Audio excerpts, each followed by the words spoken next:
Hi, everyone. This is Richard. Well, Election Day is coming up, and I want you all to know that I'm voting for Kamala Harris, and I hope you will too.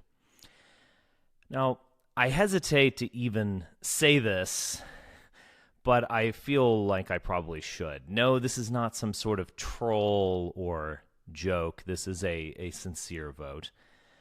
A troll could be funny once or twice, but you run into the boy who cried wolf situation and no one takes you seriously after that. And I do want you to take my word seriously.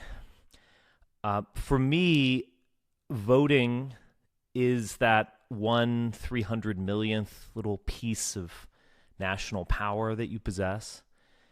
And for me, it's a sort of Hobbesian calculation, you could say. It is voting for the person who best offers stability, safety, continuation, and is most likely to be the best manager of the American empire. And when I put it that way, the choice is very clear. I think Donald Trump and the MAGA movement bring nothing but stupidity and chaos. Am I a liberal or a centrist in my heart of hearts? No. But again, I don't think voting is really an expression of your heart of hearts, what you truly believe in and desire. I think it is a calculation. It's a sort of ratio of the least bad. I don't want to diminish my endorsement as well, but that is how I think about it. So, a couple of weeks ago, there were some Democratic door knockers who came to my place, and I spoke with them for just a little bit, and I told them that I was going to vote for Kamala Harris, and I was going to vote straight Democrats. That is in Montana for Monica Tranel and John Tester, and local Democrats whose names I've forgotten, but whom I will happily vote for. And they asked me, what is your number one issue? And I said my number one issue is not to abandon Ukraine, to keep the faith in that effort, and to support Ukraine in its war against Russia. And they were a little bit taken aback. They said I was the first one to say that. I bet they got a lot of abortion. Maybe they got some Trump personality things. This guy's a maniac or an imbecile or whatever. I don't know, actually. But they did say that I was the first one to say that Ukraine was my number one issue. And it is. Now, the Ukraine issue, when we think about Trump or Harris, it's a little bit murky from one perspective. Looking at Trump's own bombastic personality, you could argue that he would wage war against Putin more ferociously. Interestingly, it was actually Trump who first offered lethal aid to Ukraine. That was something that Obama did not want to do. So the case is a little bit murky, but here's how I look at it. If you address Trump's explicit statements on Ukraine, it's simply nonsensical bombast. This never would have happened. Whatever. If you address the people surrounding him, the people really enthusiastic about his campaign, I'm thinking of Elon Musk, David Sachs, J.D. Vance. All of them, to various degrees, have an express desire to sell out Ukraine, and Trump apparently owes them something. Maybe he'll turn on them, who knows? But I can only address the situation objectively and rationally. And I think there is a high probability that Trump, that is, will sell out Ukraine. I think there is a much lower possibility of that happening with Kamala Harris. She owns the war, being that it started under the Biden administration. I think she, in many ways, represents a sort of centrist politics of the State Department, and I am more than willing to put my faith in her to continue to prosecute the war, to continue to support Ukraine, and to do anything and everything other than sell it out to Russia.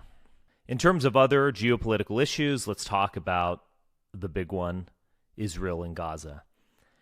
We have always been given a choice between various degrees of enthusiastic Zionism. Kamala wants to have her cake and eat it too, or she wants to have it both ways.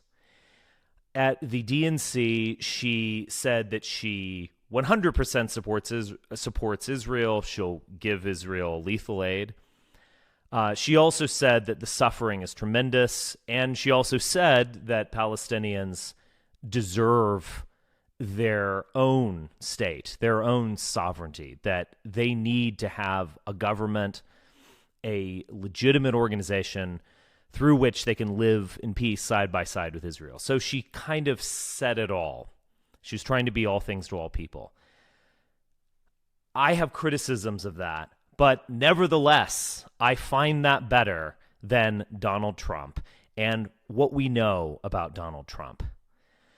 Donald Trump has said some things like, well, he should get the war over with quickly or something like that. That almost seems like an instigation for Bibi to bomb children harder and harder. The notion that Trump is an anti-war candidate, I think, is ridiculous. And if there is a regional conflict between Israel and Iran, Trump seems much more likely to not only support Israel in this, but take part in it, start bombing Iranian nuclear facilities, as he said. I don't find this very good. It is much more accurate to say that Donald Trump is the World War III candidate in terms of a war in the Middle East than it is to say that he's the anti-war candidate. In fact, as J.D. Vance himself expressed explicitly, the idea is to sell out Ukraine, forget about Europe, so that we can focus on Israel. I don't like that. I'm not going to support that. I'll get back a little bit to this notion of what voting really means. I've suggested that it's a sort of Hobbesian calculation. For me, the Democrats are the natural party of government. The Democrats are, particularly if they have hegemonic control, the Democrats are much more likely to put forward serious policy initiatives. Republicans, they are a naysaying party. Perhaps you could say they're an almost nihilistic party. They want to yell no at everything. They want to accuse their enemies of being crazy pedophiles or demons or whatever. And they have no real policy ideas to speak of. Populism in this way becomes a kind, it's not just a culture war, but it's a kind of culture in itself. Populism is about wearing Trump gear. It's about being loud and stupid and yelling at people and idolizing this reality show star. That's what populism is. Populism actually meant something in the 1890s. Populism means something when we're talking about candidates like Ross Perot or Pat Buchanan or Bernie Sanders or something. With Trump, populism means nothing outside of this loud and stupid culture. And, you know, I was one who put a little hope in that. You know, I put hope in Trump being a sort of chaos candidate and opening things up. And once you open things up, new things can arise. I thought that in 2016, much of 2017. But at some point, you learn that Trump doesn't open up anything. Trump destroys things. Trump has closed off discussion of important ideas, including populist or nationalist ideas. He closes off discussion, and he has amplified idiocy. So when I really take it all in and I think about it, it's pretty easy. Is Kamala Harris my favorite candidate? Is she my ideal candidate? No. She's someone who I think, for better and for worse, goes with the flow. You know, there are many Kamala Harrises out there. There is the Kamala Harris who was pretty woke, you know, to be fair, when she ran for president in 2019 and 2020. There's also the Kamala Harris that I see now who understands where the party is, understands where the public is, and is, in effect, a center-right candidate. If you take her DNC speech and you look at the text of it, that could have been lifted, without changing a single word, that could have been lifted from a 2004 Republican convention speech. That's where she is. She goes with the flow, but so the question is, where is that flow going? And in my mind, that flow is going towards centrism, towards rational government, towards a sort of democratic hegemony, once again, as the natural party of government. Is this my ideal? No. But this is something that I can support, and it's something that I can responsibly support. So I'm happily voting for Kamala Harris, and I hope you'll take this under advisement and do the same.